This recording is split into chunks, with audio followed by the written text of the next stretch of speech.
Assalamualaikum warahmatullahi wabarakatuh. Perkenalkan, kami dari kelompok 2 akan mempresentasikan hasil diskusi kami yang berjudul Cara Patogen Menyerang Tanaman. Sebelumnya, perkenalkan nama saya Agung Sulistianto, NIM 134190070. Nama saya Salsabila Sining Tias, NIM 134100045. Nama saya Zulfa Lela Saida, NIM 134190055. Nama saya Nuraini Hafida, NIM 134190058. Nama saya Asahid Mahdi, NIM 1341963. Nama saya Farisa Ikramina Bilkis, NIM 134190066. Nama saya Syardian Fajar Sidik Nugroho, NIM 134190067. Nama saya Gunawan, NIM 134190072.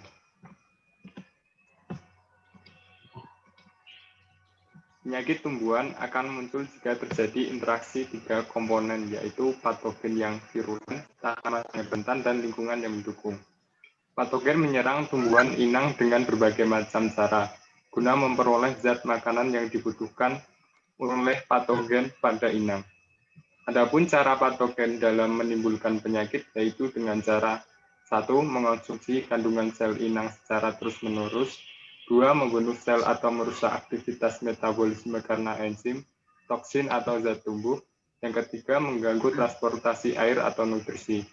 Namun sebelum patogen mendapatkan zat yang terkandung dalam protoplasma dari sel tumbuhan, patogen terlebih dahulu harus dapat melakukan penetrasi dan menghancurkan penghalang berupa dinding sel.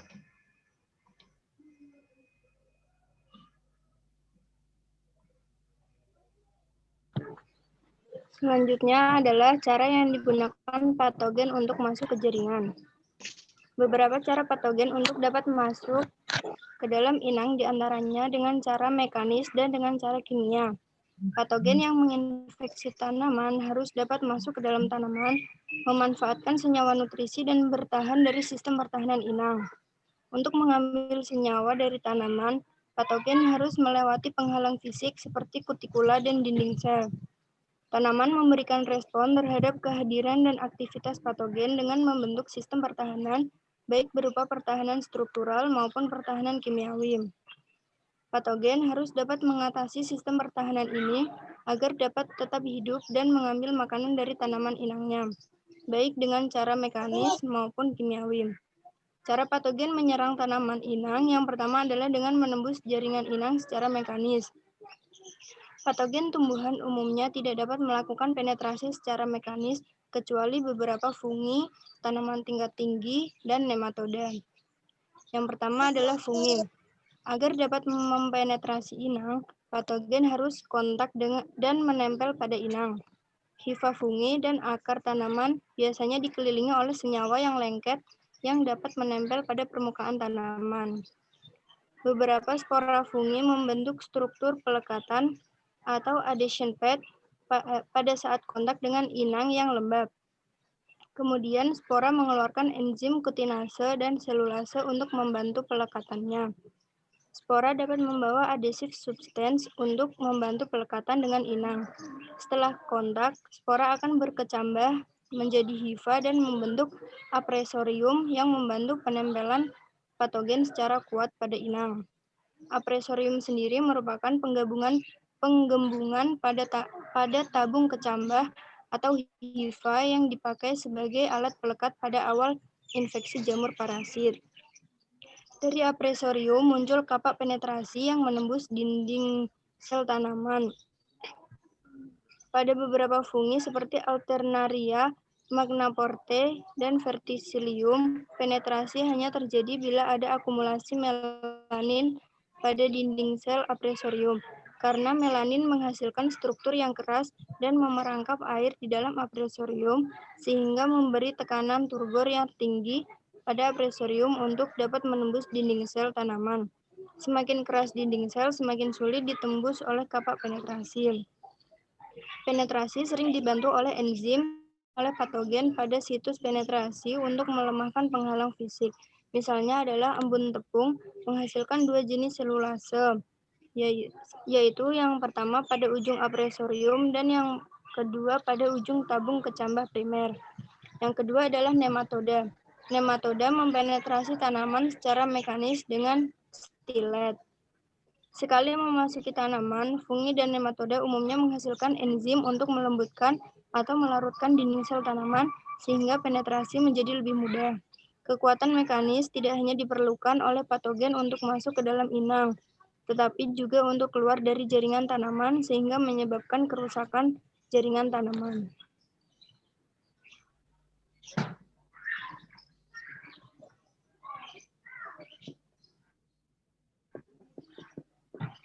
Yang selanjutnya ada senjata kimia patogen. Pengaruh patogen terhadap tumbuhan inang hampir seluruhnya karena proses biokimia akibat dari senyawa kimia yang dikeluarkan patogen atau karena adanya senyawa kimia yang diproduksi tumbuhan akibat patogen.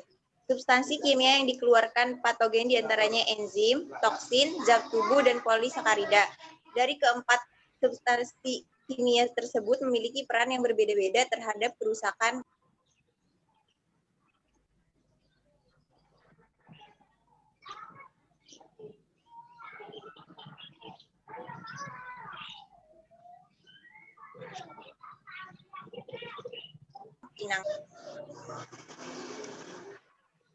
Enzim. Enzim dari patogen biasanya berperan dalam memecah struktur komponen sel inang, merusak substansi makanan dalam sel, dan merusak fungsi protoplas. Selain itu, enzim juga dapat berfungsi untuk menguraikan senyawa-senyawa yang ada pada tubuh tumbuhan. Patogen mengeluarkan enzim setelah kontak langsung dengan tumbuhan. Kontak langsung antara patogen dengan tumbuhan berlangsung di dalam dinding sel yang terdiri dari beberapa lapisan substansi kimia. Degradasi dari lapisan-lapisan tersebut yang kemudian menyebabkan patogen mengeluarkan satu atau beberapa enzim untuk menyerang tanaman, yang dapat menyerang tanaman.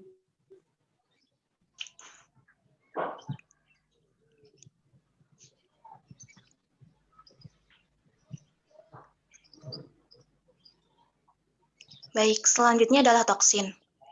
Toksin sendiri dapat menyebabkan kerusakan pada sel inang dengan merubah permeabilitas, inaktivasi, atau menghambat kerja enzim, sehingga dapat menghentikan reaksi-reaksi enzimatis. Toksin yang dikeluarkan oleh patogen sendiri dapat dikelompokkan menjadi 3, yaitu patotoksin, vivotoksin, dan fitotoksin. Untuk patotoksin, itu sendiri adalah toksin yang sangat berperan dalam menentukan tingkat keparahan penyakit. Berdasarkan luas kisaran inangnya, patotoksin digolongkan menjadi 2, yaitu spesifik dan non-spesifik. Vivotoksin dan fitotoksin umumnya bersifat non-spesifik. Untuk vivotoksin sendiri ialah substansi kimia yang diproduksi oleh patogen dalam tumbuhan inang atau oleh inang itu sendiri yang ada kaitannya dengan terjadinya penyakit. Tetapi toksin ini bukan agen yang memulai terjadinya penyakit. Beberapa kriteria yang ditunjukkan oleh vivotoksin diantaranya adalah dapat dipisahkan oleh tumbuhan inang sakit, dapat dipurifikasi, dan karakterisasi kimia, menyebabkan dari sebagian gejala kerusakan pada tumbuhan sehat dan dapat diproduksi oleh organisme penyakit. Untuk fitotoksin, ialah toksin yang diproduksi oleh parasit yang dapat menyebabkan sebagian kecil atau tidak sama sekali gejala kerusakan pada tumbuhan inang oleh patogen. Tidak ada hubungan antara produksi toksin oleh patogen dengan patogenitas penyebab penyakit.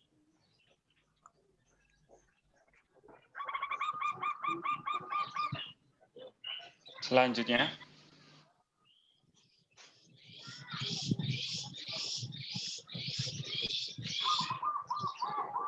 zat tumbuh yang terpenting yaitu auksin, giberelin, dan sitoksinin. Selain itu, etilen dan penghambat tumbuh juga memegang peranan penting dalam kehidupan tanaman. Patogen tumbuhan dapat memproduksi beberapa macam zat tumbuh atau zat penghambat yang sama dengan yang diproduksi oleh tumbuhan. Produksi zat tumbuh lain atau zat penghambat yang berbeda dengan yang ada dalam tumbuhan, atau dapat memproduksi substansi yang merangsang atau menghambat produksi zat tumbuh atau zat penghambat oleh tumbuhan. Patogen seringkali menyebabkan ketidakseimbangan sistem hormonal pada tumbuhan dan mengakibatkan pertumbuhan yang abnormal, sehingga pada tumbuhan yang terinfeksi oleh patogen tersebut akan timbul gejala kerdil, pertumbuhan berlebihan, terlalu banyak akar-akar, dan berbuahnya berbentuk batang. Selanjutnya.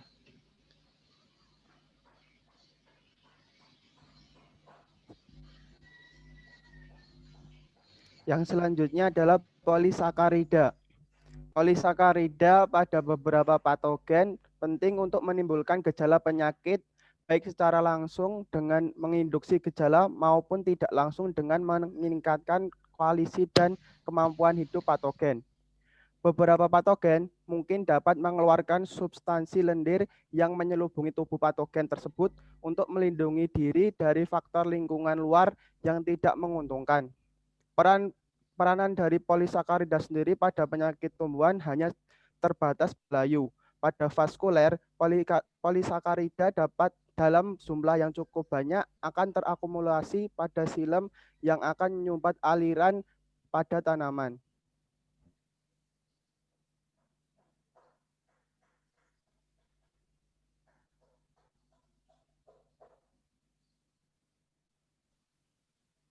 Baik, yang terakhir adalah kesimpulan. Tumbuhan menjadi sakit apabila tumbuhan tersebut diserang oleh patogen atau dipengaruhi oleh agensia abiotik. Penyakit tumbuhan akan muncul bila terjadi kontak dan terjadi interaksi antara dua komponen tumbuhan dan patogen. Untuk mendukung perkembangan penyakit, maka harus adanya interaksi tiga komponen, yaitu patogen yang virulen, tanaman yang rentan, dan lingkungan yang mendukung. Patogen menyerang tumbuhan inang dengan berbagai macam cara, guna memperoleh makanan yang dibutuhkan oleh patogen yang ada pada inang. Dalam menyerang tumbuhan, patogen mengeluarkan sekresi zat kimia yang akan berpengaruh terhadap komponen tertentu dari tumbuhan dan juga berpengaruh terhadap aktivitas metabolisme tumbuhan inang. Beberapa cara patogen untuk dapat masuk ke dalam inang diantaranya ada dengan cara mekanis dan cara kimia. Adapun cara patogen dalam menimbulkan penyakit adalah sebagai berikut. Yang pertama, mengkonsumsi kandungan sel inang secara terus-menerus. Yang kedua, membunuh sel atau merusak aktivitas metabolisme karena enzim, toksin, atau zat tumbuh. Dan yang ketiga, mengganggu transportasi air dan nutrisi. Sekian presentasi dari kami. Tentunya kami banyak kesalahan, kekurangan, kami mohon maaf. Apabila teman-teman ingin bertanya, silahkan untuk menuliskan pertanyaan di kolom komentar. Terima kasih. Wassalamualaikum warahmatullahi wabarakatuh. Dadah. Dadah.